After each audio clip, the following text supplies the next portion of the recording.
Så er det onsdag den 4. oktober i dag, og jeg har lige modtaget en pakke fra Mike Elstrøm.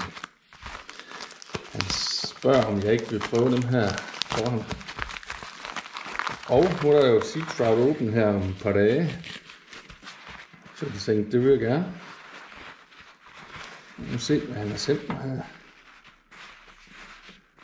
Her kommer der frem. Nogle små nogle. Lidt blandet. Sådan en fræk sag. Og så en lille brisling-agtig en. Ej, den er flot lavet, den her. Og hvad har vi her? Ja. Jeg ved ikke lige, hvad den skal gå for, men den skal nok prøves. Og sådan en lille UL fælder der. Med noget skælmønster på. Og til sidst en med lidt farve på. Så dem vil jeg lige få prøvet her i weekenden. Se om vi kan være heldige at fange en god havre på sådan en. Og så forhåbentlig der kommer lidt video ud af det.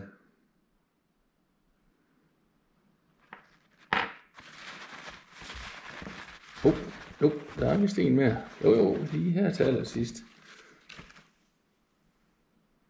En lille hundestejle. Ej, den er sød, den her. Og en lille buttet fætter. Fedt. Det glæder jeg mig virkelig til at prøve.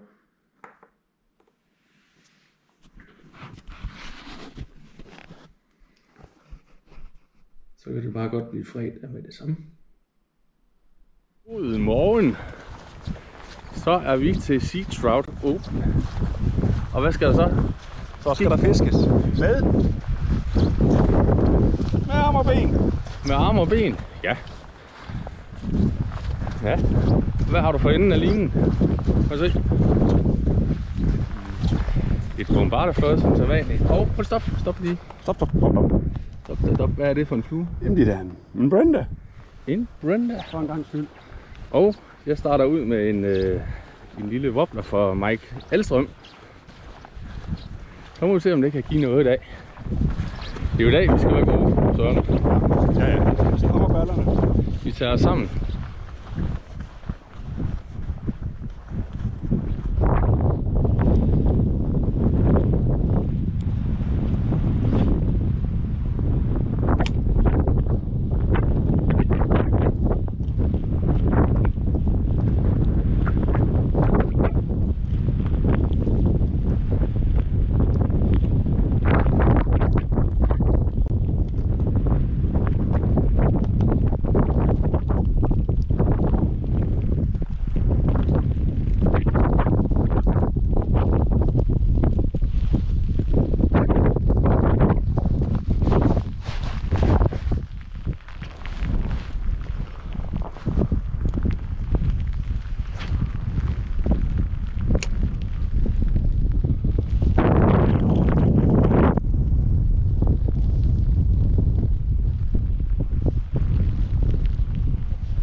Sådan, store mis.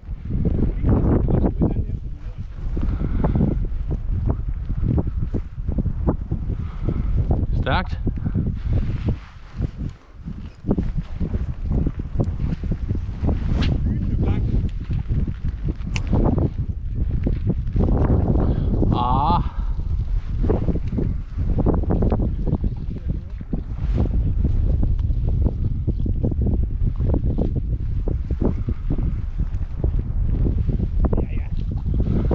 Endnu.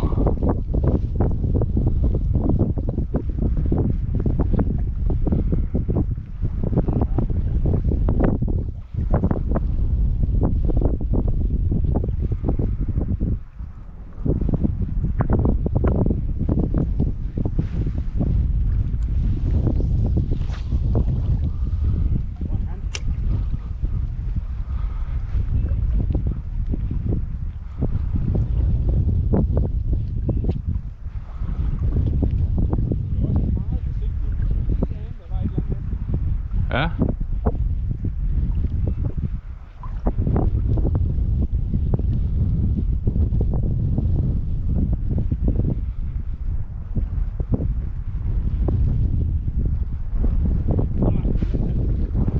Nu stopper du.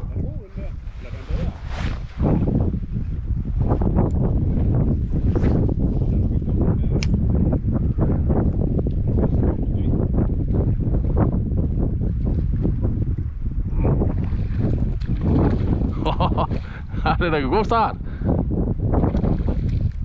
var lige... Lige derude.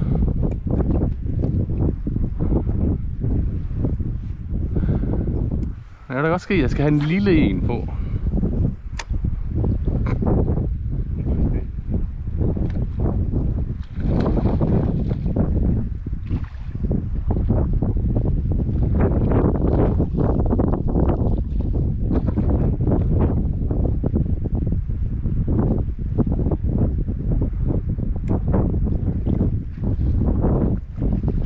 Der var også en derovre.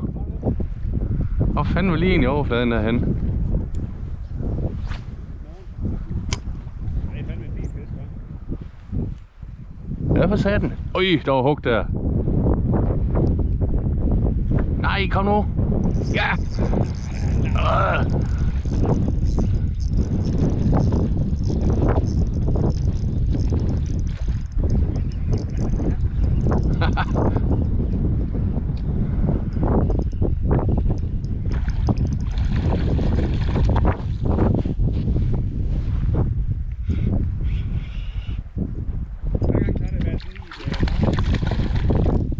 Nå, okay. Jamen, den var også forsigtig, den her, må jeg sige.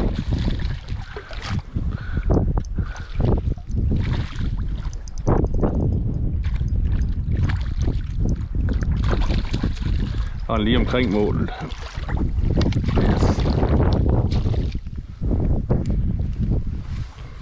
Lige i saksen.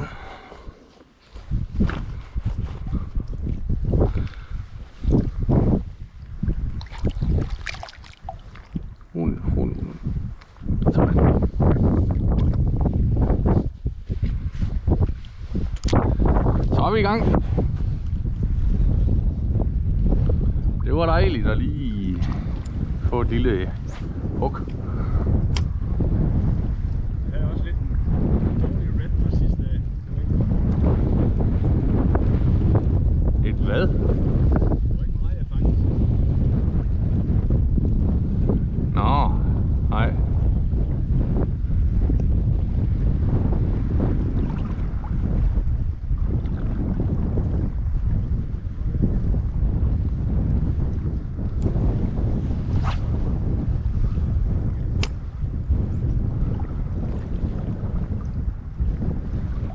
Oj! Det var langt ude.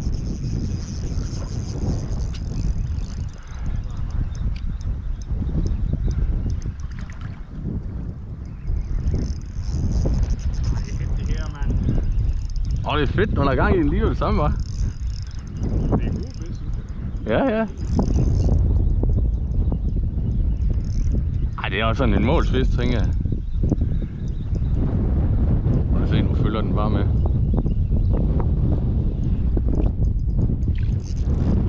Der er måske lidt over. Nej, det er sgu bare sådan en målsfisk. Jeg synes bare, den så lidt. Den lavede lidt mere ballade. Roligt. Ja.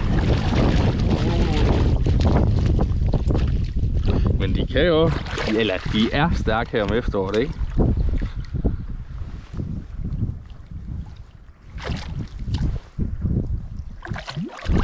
Roligt.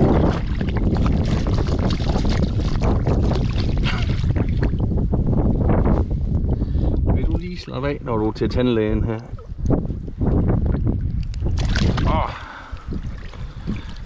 Ja, så kom der fri med dig.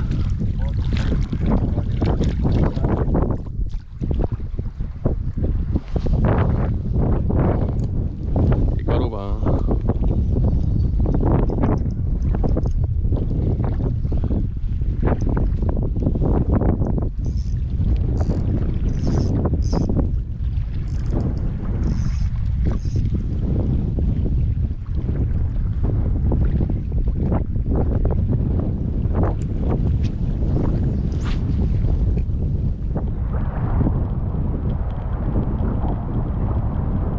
så lige sat sådan en anden model på for Mike Elstrøm.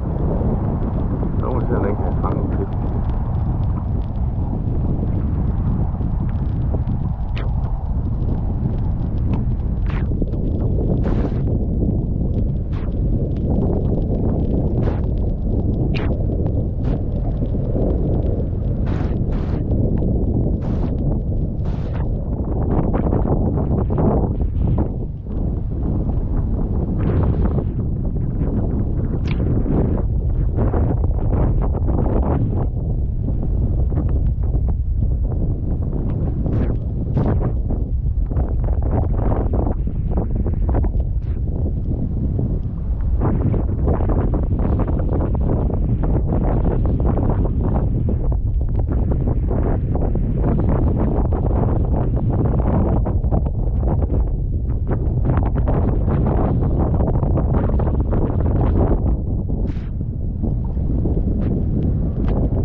Hey, Søren.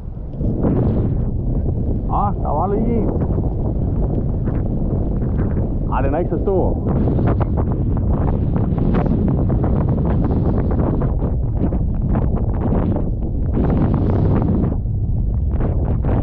Den fylder bare med.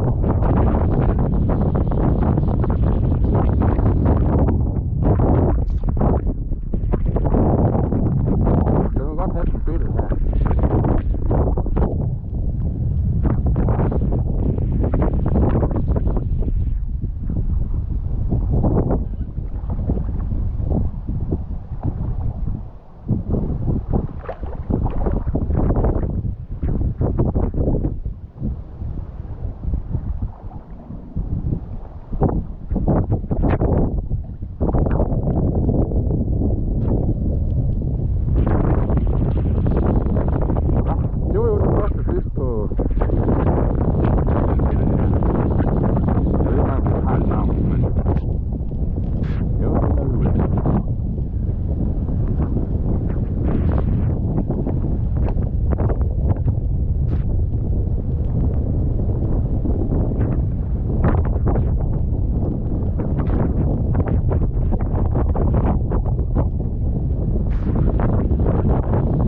Prøve sådan en kutling her for Mike Elstrøm også. Den ser altså spændende ud, den her, og den ligner jo, ja, den ægte vare. Så den glæder jeg mig til at prøve nu.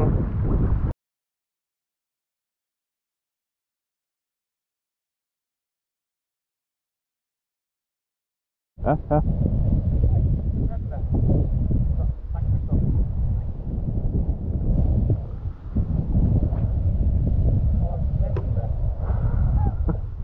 Der er fisk her. Det må være den cykling, den gav op. Ja. Nej, det var et fugl, der kom.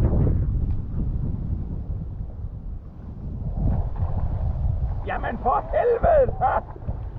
Seriøst, Lars. Det er min fisk. Den er da over mål, den her.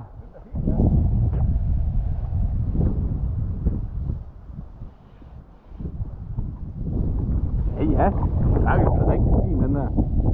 En halvfisk.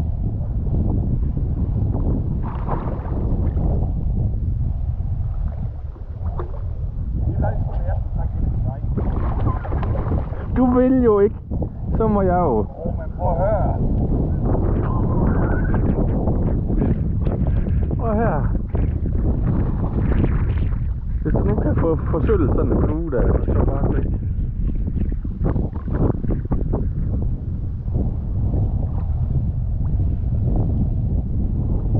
Den er sgu fin, den her, eller hvad?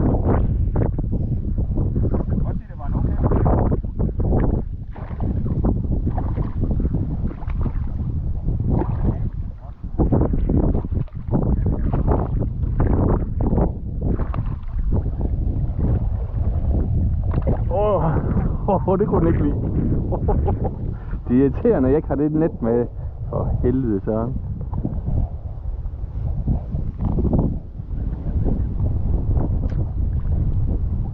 Kom så her, Basse. Du er nemlig en Basse.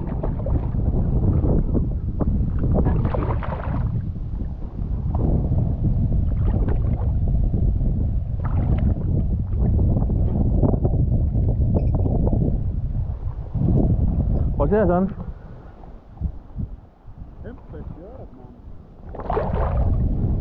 Fedt, fedt, fedt.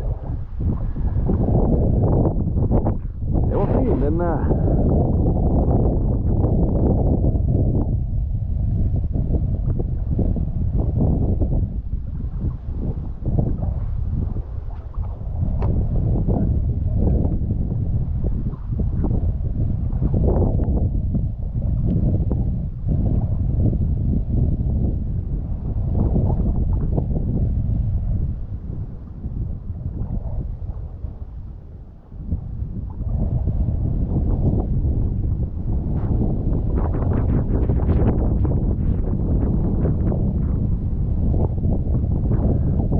Igen på den hjemmefilede Silling.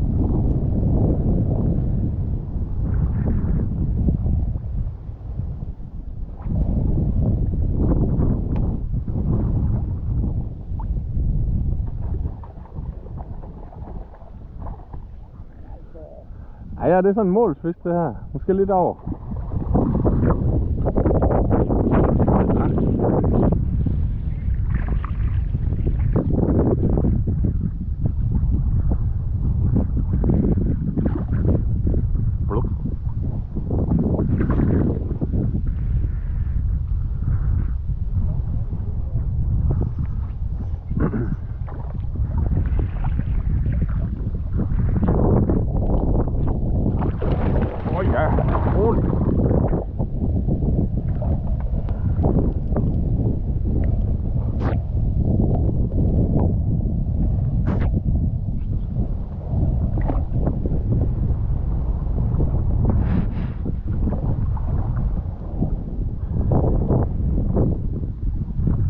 Det var endnu en for den her.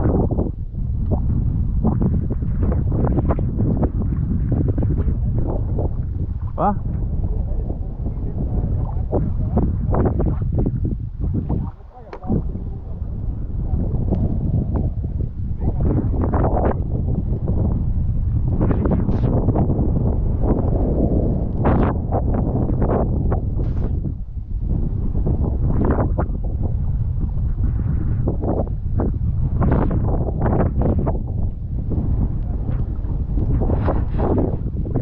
Gør du bare.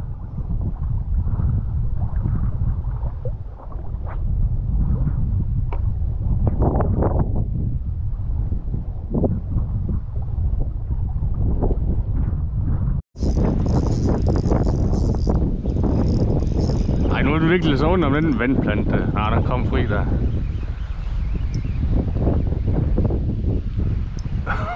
Ser du vildt ud det der?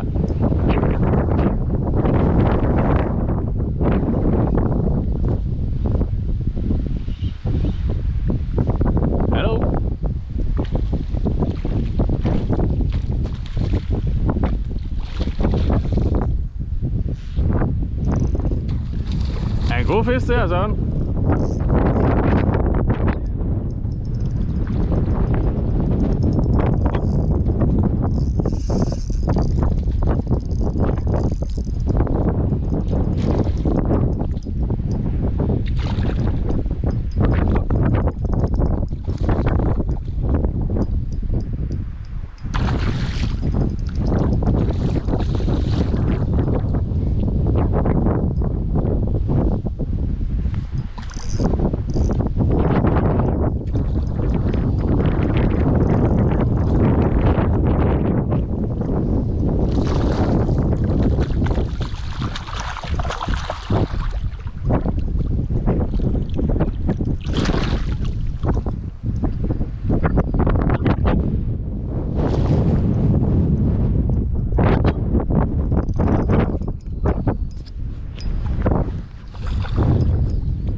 Den er fandme helt blank, den her.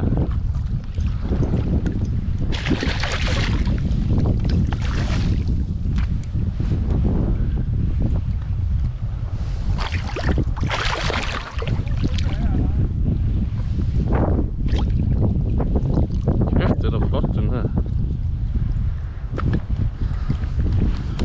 Øj! Ej! Nå, jeg vil ellers lige have holdt den op, men det gør nu heller ikke så meget. Det var fint.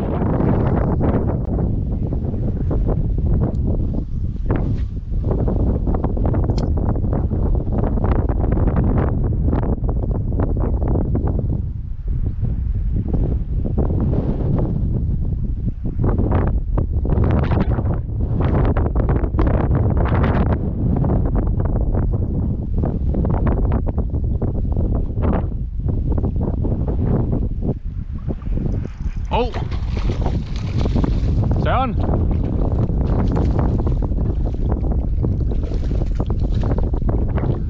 Det er også en fin fisk, den her.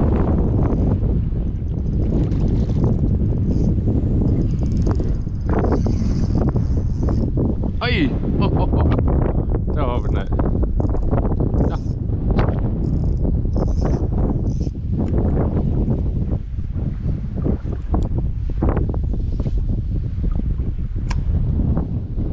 Den hopper af.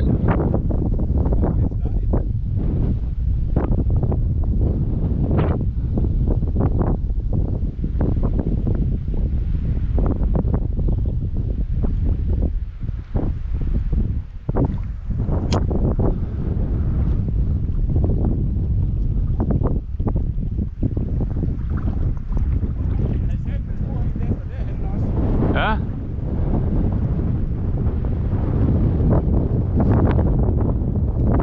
Ej, der havde jeg overhug.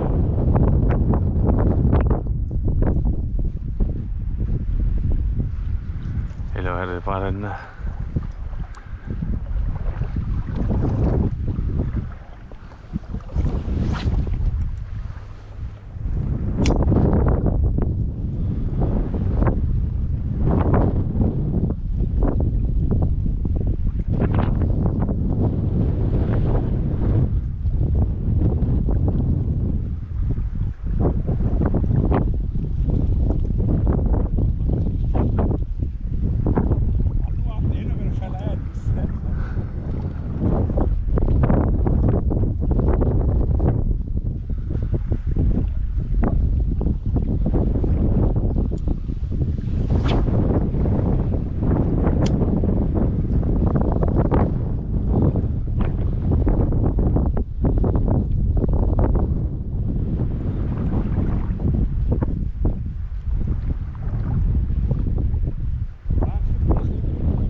Ja.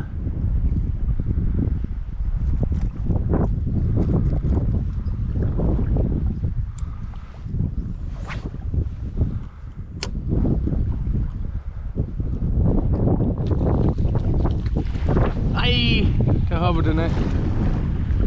Øv. Nå, det var på den her lille brisling-agtige ting. Eller hvad det lige er, jeg skal forestille. Nå.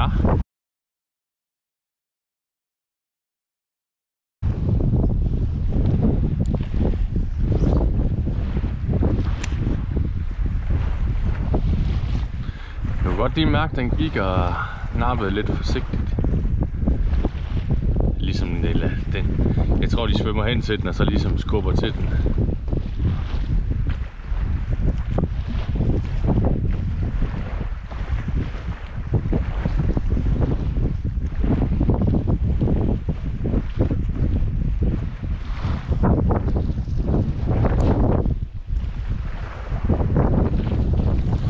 Jeg ved ikke, om man kan se den. Den slår faktisk godt med røven, den her, og så ligger den så om på siden. Så den er ret livlig i vandet.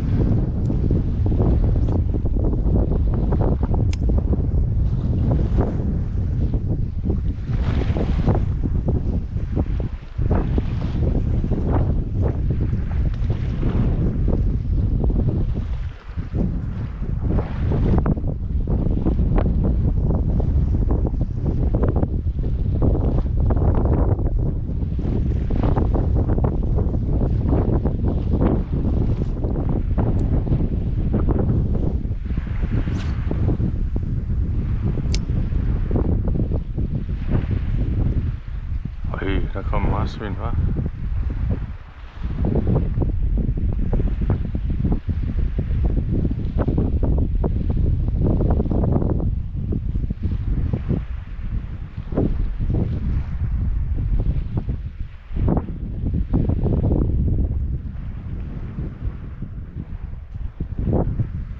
Og nu er det derovre.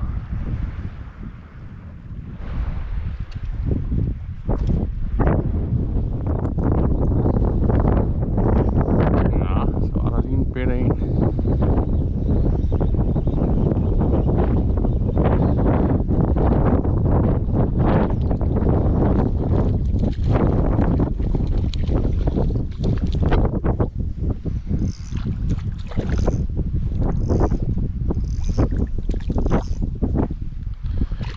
Den er ikke særlig stor.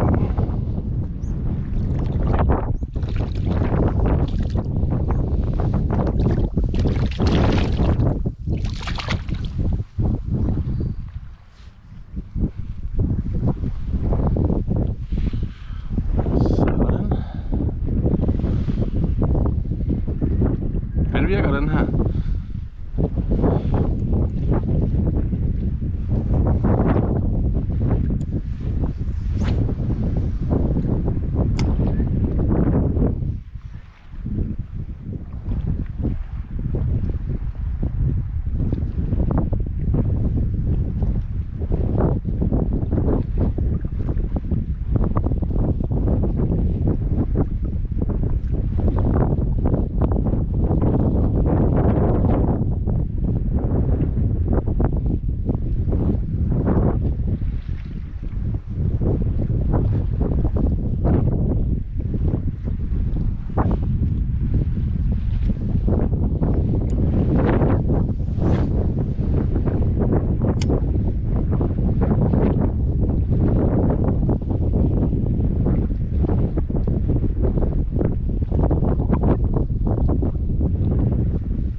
Det var samme størrelse.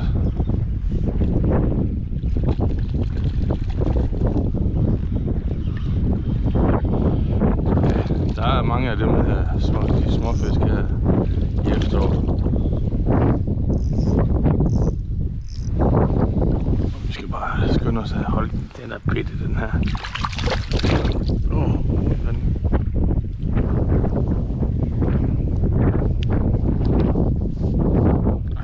Taget den godt. Det er ikke sikkert, den overlever. Men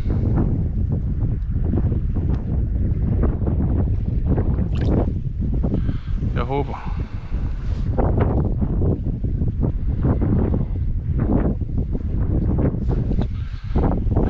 Det er heldigvis ikke så mange, der sker med.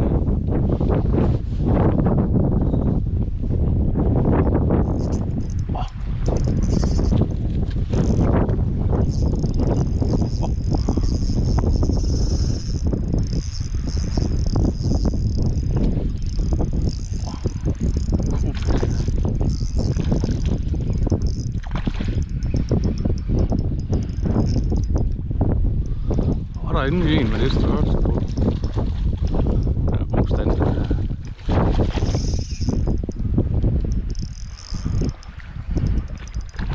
er måske ikke så langt, men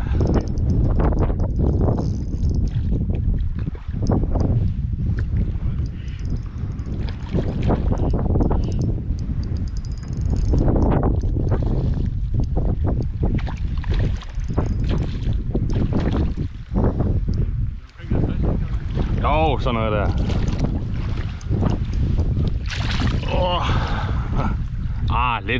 Lidt kortere, men en god stand. Ja.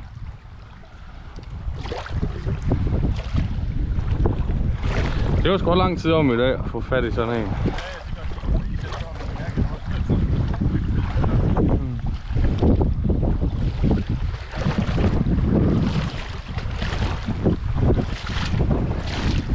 Hvad siger du? Der var nogle pæne fisk, der fanger herude med. Ja. Nej, det undrer mig egentlig også lidt.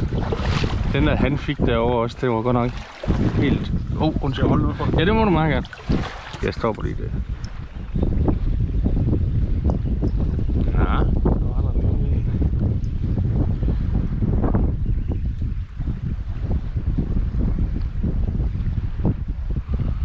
Men det er nu ikke noget særligt.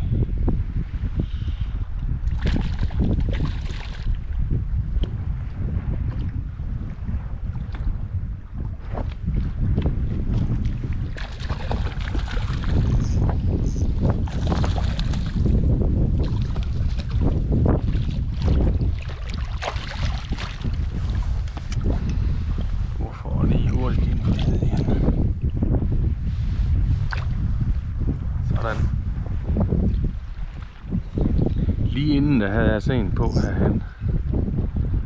Der kan godt ske, der er en flok derhen.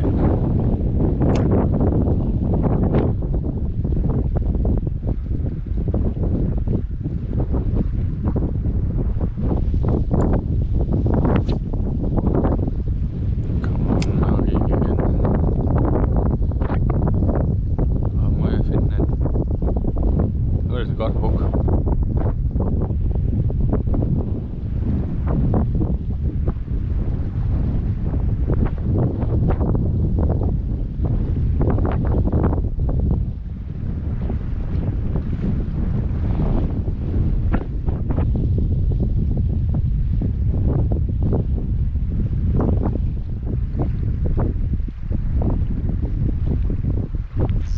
Oj! Ah, det er så godt det der.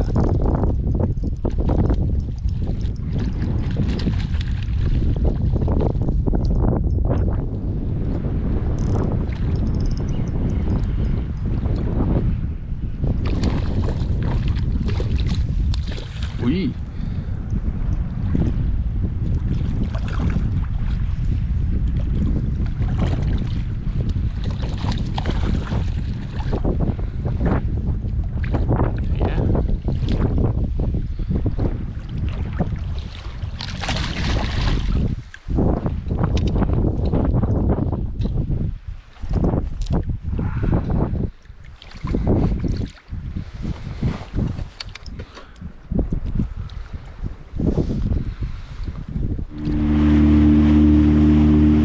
Det er søndag, og klokken er lidt over 7.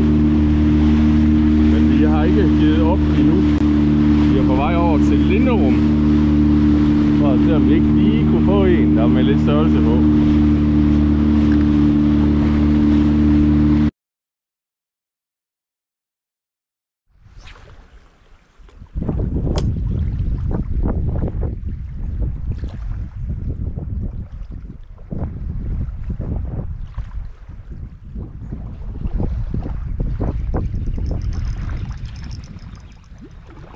Bare lige en bitte en. Det er mægtigt.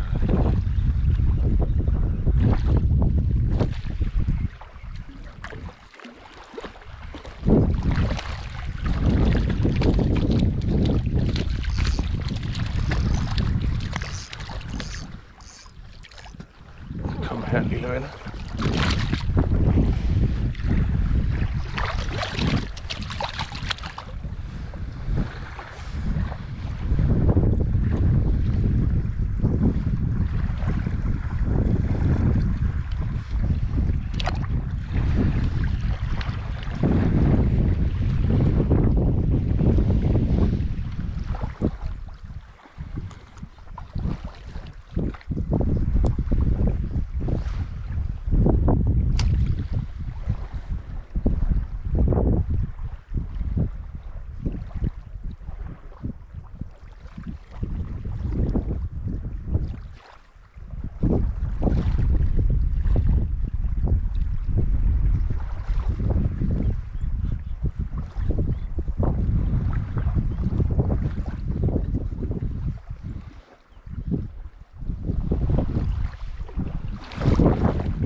Øj, det var bedre den der.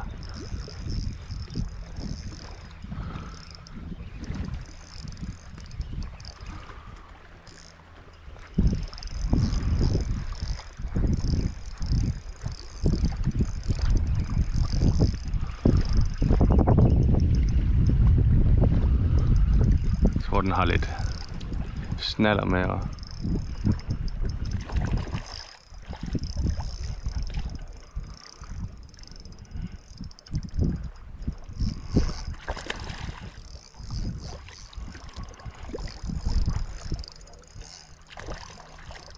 er den kort sådan lidt mærkelig, eller hvad?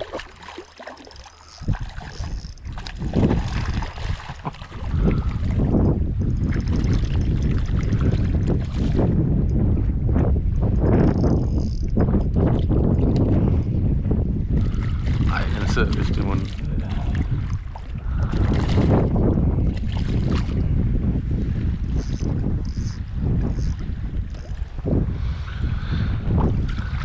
Nej, den sidder nede under den. Den er lige kort forkert, den her.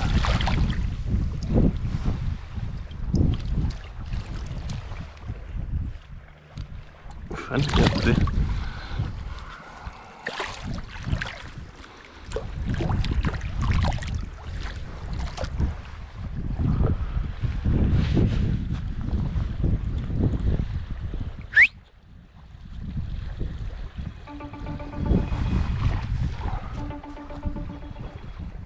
Hallo? Hallo? Jamen, jeg har opfanget 2. Det kan ikke være lige på vej over der, hvor jeg rådte til, eller sagde et eller andet. Der skal være lige et kaninhul der, så jeg lige været brække stangen, og det hele det røg bare ned med sand over det hele, og så har jeg tabt mine solbriller, og dem kan jeg ikke finde igen. Ej, hvad? Ja, det er bare noget rød, men jeg håber, Anders han har sine... Han har sine briller, han ikke tager skider hen. Det er helt umuligt at feste om, eller det er det jo så ikke alligevel. Nå. Jamen, jeg fatter da ikke det med de solbriller, de må sgu da være der. Det skal da ikke bare blive væk. Jeg ved ikke, hvornår jeg har tabt dem så. Altså, jeg tænkte bare, at det var måske lige der, at de så røg af. Men jeg var lige oppe og kigge nu her, og det.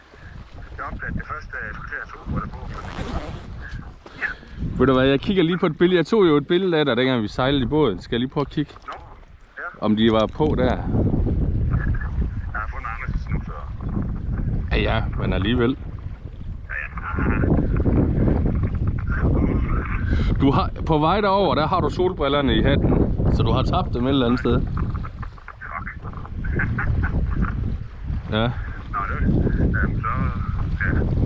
De ligger der et eller andet sted. Du må lige kigge efter dem så. Jeg kigger lige en ekstra gang. Ja. Det var så hul, jeg røg i det. Fedt. Nå, der må se. Det er fandme, hold kæft, man, Sherlock. Det er godt bliver til detektiv arbejde, det der. Ja, det er det. Det er det. Ja, det må man sgu se. Så fisker jeg med Anders og spiller nu. Nu ser det frikke held. Nå, men der har lige været 2 her tæt på land. En lille bitte pisling og så en omkring målet. Ja, vi fik sgu en fin en på 47 eller sådan der omkring 450. Nå. Så har jeg sat den sidste, jeg har fået af Mike på. Hans velkendte turbisvogter her i brun, sådan lidt gullig med lidt skær i. Og ikke den kan fange fisk også. Jeg vil i hvert fald give et forsøg.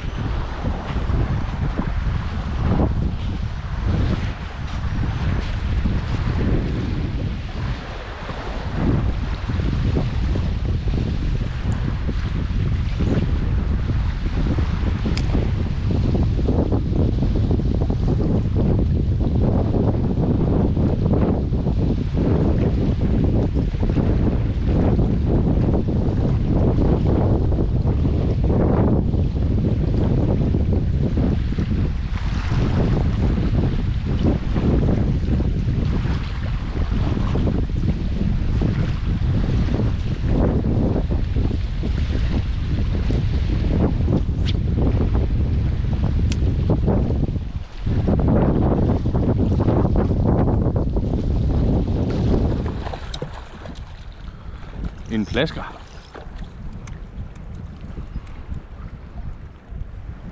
Det var godt. Det kunne sgu da godt lade sig gøre.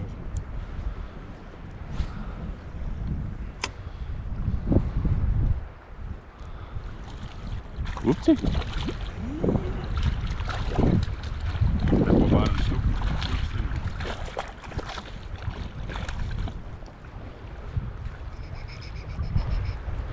Nu er sælen, den er nysgerrig derude. Den sidder lige i saksen.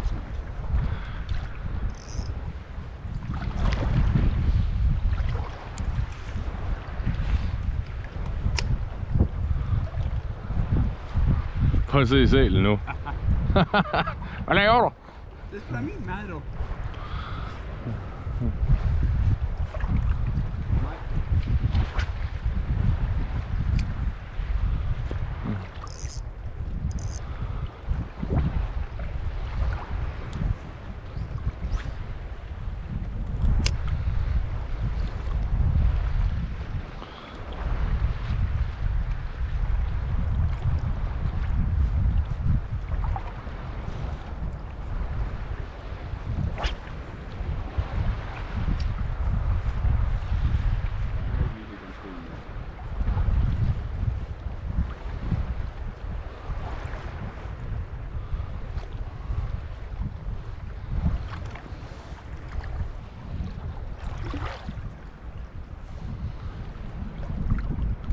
Tangplænderne, de går lidt ekstra langt ud her, hva'?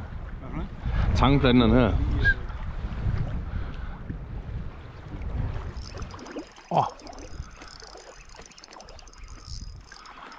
Det er da en god fisk, det her.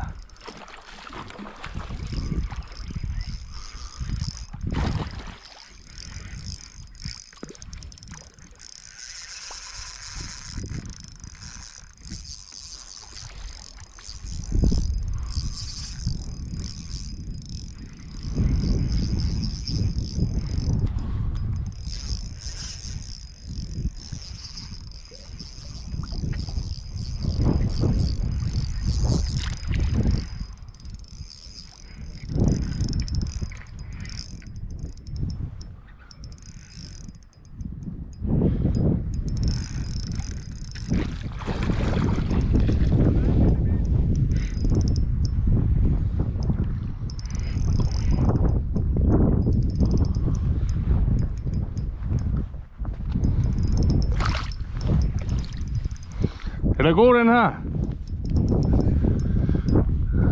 Ja.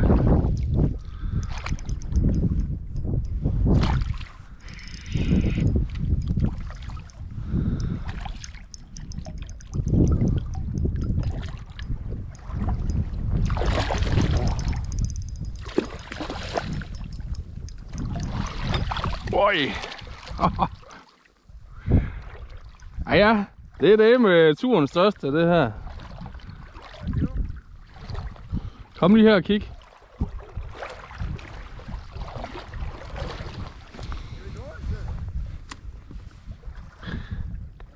Det er sgu da lige før.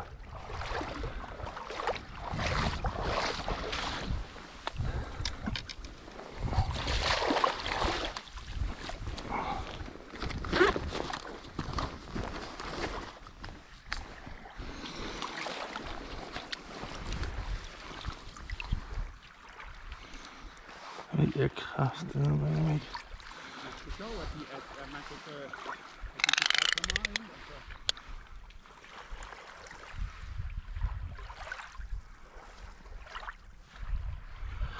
Ah, 56.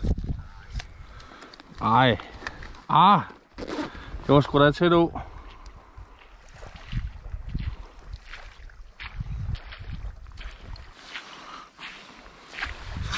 Det er kun samme størrelse, den der også. Og forholdsvis blank endnu.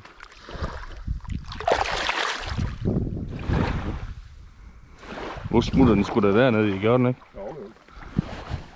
Det står det helt sammen. Jeg kan overhovedet ikke se den.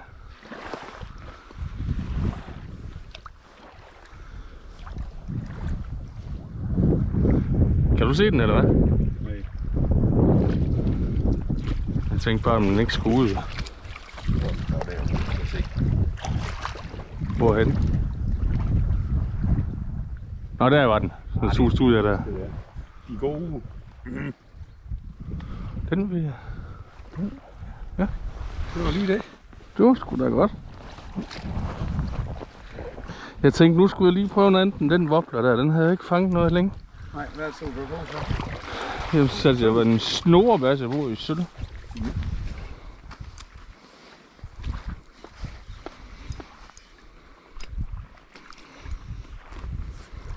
Det kan noget, det sølv der. Ja. Der er klokken 10 eller sådan. Halv 11, lige præcis. Ja, det er Nå. Nu var der en, der gerne lige vil have en Tobias.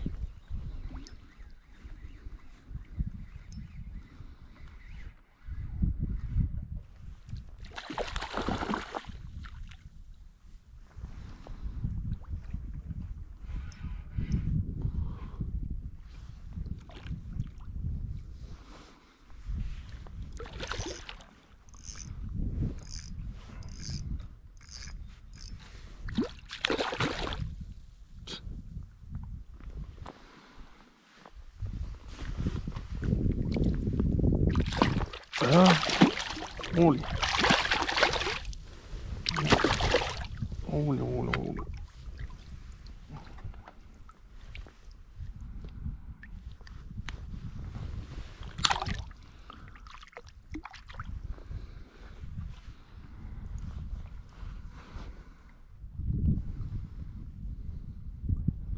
Den vil simpelthen have sådan en dejlig stor Tobias her.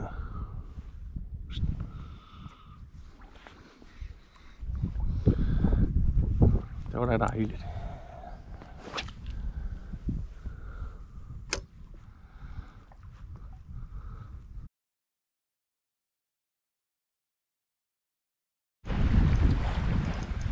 Du skal bare lige have den sidste fisk, hva'?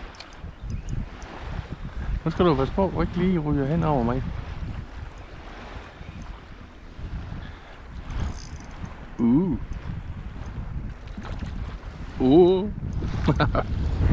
Det er bare fordi, vi lige har sagt, at det der hjørne, det fisker ikke særlig godt, og vi kan det ikke.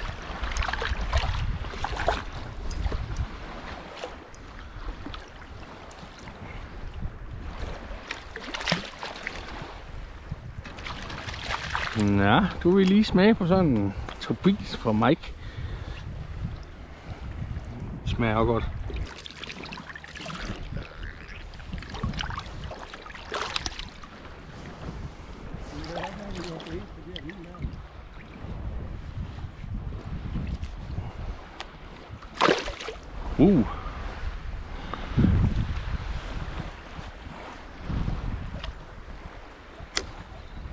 Hvad for noget?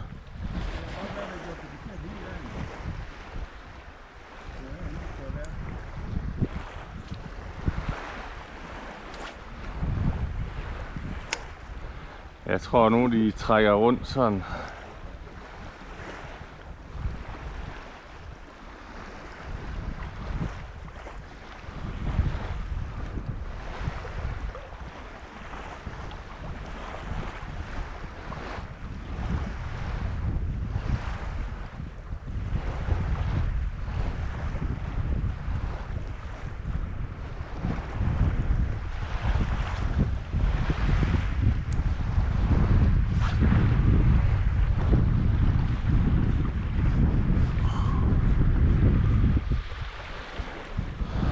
Jeg tænker, at næste kast, det bliver det sidste. Aller sidste.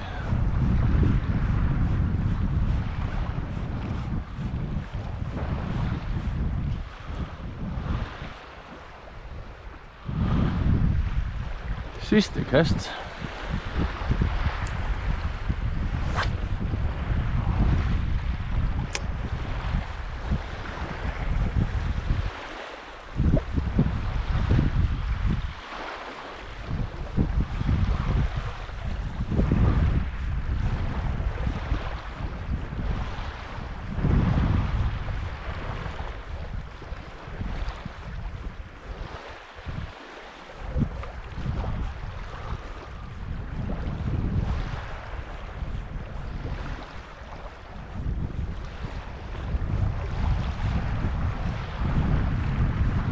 Der er en efter der.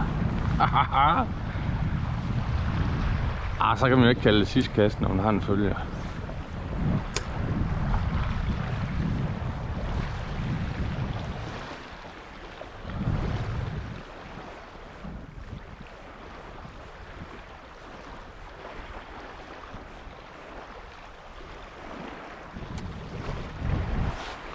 Vinden svømte herovre.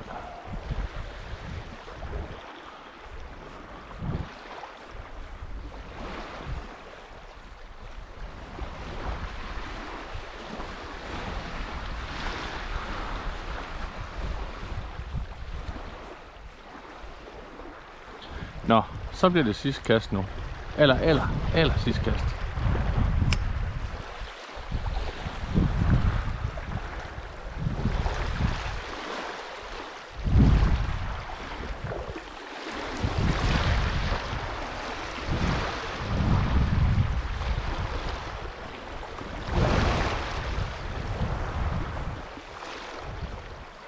Der kommer 2 kajakker derovre.